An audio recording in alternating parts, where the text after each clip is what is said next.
രാവിലെ തന്നെ ഞങ്ങൾ മൈലാരി ഹോട്ടലിൽ നിന്ന് അവിടുത്തെ ഫേമസ് ദോശയാണ് കേട്ടോ കഴിച്ചത്. അതിൻ്റെ ഉള്ളിലുള്ള മസാലയും ചട്നിയൊക്കെ കൂട്ടി കഴിക്കാൻ അത് ഒടുക്കത്തെ ടേസ്റ്റ് ആയിരുന്നു കേട്ടോ. നമുക്കിപ്പോൾ ഈ വീഡിയോ കാണുമ്പോൾ ഇങ്ങനെ കൊതിയാവും അതൊന്നും കൂടി കഴിക്കാൻ വേണ്ടിയിട്ട്.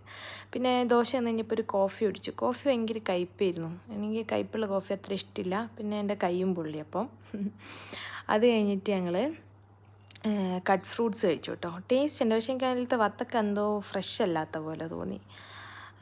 പിന്നെ അത് കഴിഞ്ഞിട്ട് കഴിച്ചതാണ് ഈ സ്വീറ്റ് നിങ്ങൾ കഴിച്ചിട്ടുണ്ടോ? ഇഷ്ടമാണോ? എനിക്ക് ഭയങ്കര ഇഷ്ടമാണ് കേട്ടോ. അതിൻ്റെ ആ ഒരു ഫ്ലേവർ എനിക്ക് ഭയങ്കര ഇഷ്ടമാണ്. അത് കഴിഞ്ഞിട്ട് പിന്നെ ഞങ്ങൾ ഭക്ഷണം കഴിക്കാൻ ഒത്തിരി ലേറ്റായി കേട്ടോ. 6 മണിയായപ്പോഴാണ് ഞങ്ങൾ ലഞ്ച് കഴിക്കാൻ പോകുന്നത്. കാരണം ബ്രേക്ക്ഫാസ്റ്റ് ഞങ്ങൾ 1:30 കഴിച്ചത്. അപ്പോൾ അവിടെ പോയപ്പോൾ നല്ല ക്യാരറ്റ് ഹൽവ, നല്ല ചൂടുള്ള ക്യാരറ്റ് ഹൽവയായിരുന്നു കേട്ടോ. അത് എനിക്കത് പിടിക്കാൻ പറ്റുന്നുണ്ടായിരുന്നില്ല. ആ പാത്രം പ്ലാസ്റ്റിക് ആയതുകൊണ്ട് കൈ പൊള്ളുന്നുണ്ടായിരുന്നു. അത് തുറക്കുമ്പോൾ തന്നെ നല്ല നെയ്യിൻ്റെ മണം വരുന്നുണ്ടായിരുന്നു. നല്ല നെയ്യിൽ വറുത്ത കാഷ്യൂ ഒക്കെ ഇട്ടിട്ടുള്ള ഒരു കിഡിലെ സാധനം. ഞാൻ ആക്രാന്തം കൊണ്ട് വേഗം എടുത്ത് വായിലിട്ടിട്ട് എൻ്റെ വായ് പൊള്ളി. അത് ഞാൻ ആശിൻ്റെ അടുത്ത് പറയുന്നത്, വായ് പൊള്ളി നീ ക്യാമറ ഓഫ് ചെയ്യുന്നു. വായ് നല്ലോണം പൊള്ളിപ്പോയി കേട്ടോ. അപ്പോൾ അവിടെ നിന്ന് തന്നെ ഞങ്ങൾ എന്നിട്ട് ബിരിയാണി കഴിച്ചു, ഒരു മട്ടൻ ബിരിയാണി.